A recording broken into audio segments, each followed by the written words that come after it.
And on the 8th day, God looked down on his planned paradise and said, I need a caretaker. So God made a farmer. I grew up in Inverness, 26 miles from here. And then I met my husband, Herman Guy Thompson, in 54. It's hard for a small farmer. God said, I need somebody willing to get up before dawn, milk cows, work all day in the fields, milk cows again, eat supper, then go to town and stay past midnight at a meeting of the school board. So God made a farmer. Growing up on a farm instilled a work ethic.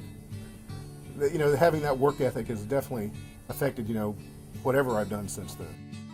God said, I need somebody willing to sit up all night with a newborn colt and watch it die, then dry his eyes and say, maybe next year. I need somebody who can shape an axe handle from a persimmon sprout, shoe a horse with a hunk of car tire, who can make harness out of hay, wire, feed sacks, and shoe scraps, who planting time and harvest season will finish his 40-hour week by Tuesday noon, and then painting from tractor back put in another 72 hours. So God made a farmer. My husband was O'Neill Marsh. I was born at Devil's Corner, which was then Webster. My daddy was a farmer. God said, I need somebody strong enough to clear trees and heave bales, yet gentle enough to yean lambs and wean pigs, who will stop his mower for an hour to splint the broken leg of a meadowlark. So God made a farmer. There's something in the genes that loves the land. If you had to, you could get along, and you didn't have some of the niceties that we enjoy today. You have to love it to do it, obviously. But I'm very proud I was able to do it.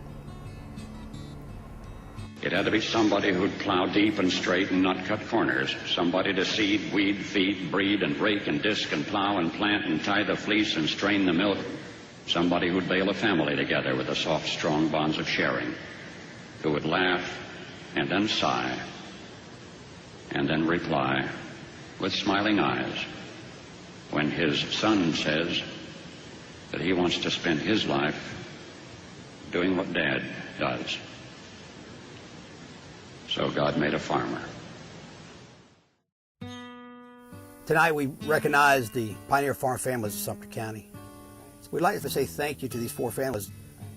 The history of agriculture in Sumter County is a big part of this county. We're losing the past because the business of the present. So this is what we're trying to do here, say, look, take the time to remember the past so we can preserve the future of Sumter County agriculture. Herman Guy Thompson was born in 1909 and he died in 1990. Before I knew my husband, he had grew beans. You know, Center Hill used to be bean capital. They used to grow a lot, you know, in Sumter County, but there's not many farmers left.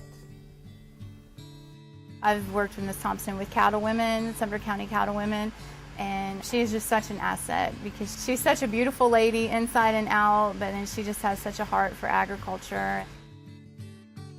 We have been on the same piece of property for all these years and still involved in agriculture. We still continue farming the place since, you know, I'm the fifth generation that's lived on the same piece of land. We still maintain a family operation. I got my mom running the tractor, baling up hay, and it still helps bring our family together. We'll get out there and work with the cows. It's a dream of mine to be able to one day be able to move back here and to be able to raise my family and have them have the same heritage that I have. So that's important to me. My husband was O'Neill Marsh. There was quite a bit of land, there was 4 children. And so he inherited part of it. And then he was in the war, and he sent home money to his sister. And she was buying land for him to add to what he inherited. My dad passed away when I was 17. I came home and I did what I could do. My mother, who is 99 and a half, she's got 5 generations past her, and my father has at least 5. And then Marsh Bend has a monument, not 1851. Well, when I was a girl, we had a farming operation as well as the cattle. I remember the cucumber days when they grew cucumbers. We had a packing shed over on the railroad. And we didn't have a telephone, even when I went off to college. And when Dad was ready to sell the calves, he had to go to town and get a handful of quarters. And there was an operator in this little building. And that was open range days. Dad and the riders went out on Monday. They didn't come home till Saturday. And we'd sit on the porch, and she'd say she'd listen for Dad's cracking the whip, because she could tell about how far away he was. And they were usually driving some cattle home or something. So I'd wait, and the minute I could see him, I'd run my legs off to get to the cow pens. So I could meet Dad, and he'd pop me up on the saddle in front of him and bring me on home. Yeah. We're very proud of our four families tonight. They stood strong. They did everything they could do for Sumter County agriculture to survive. The statistic shows the family farm is going, and we got to stop it. And in Sumter County agriculture, we're going to draw the line right here tonight. This is where we draw our line. We're going to preserve this agriculture, and this is how we're going to do it, by preserving these Century Farm families, by preserving anybody in agriculture that willing to step out there and make a difference in agriculture. This Farm Bureau office will be there with them. We're going to fight that fight for you. All you have to do is call. That's what your Farm Bureau is all about, helping the farmer.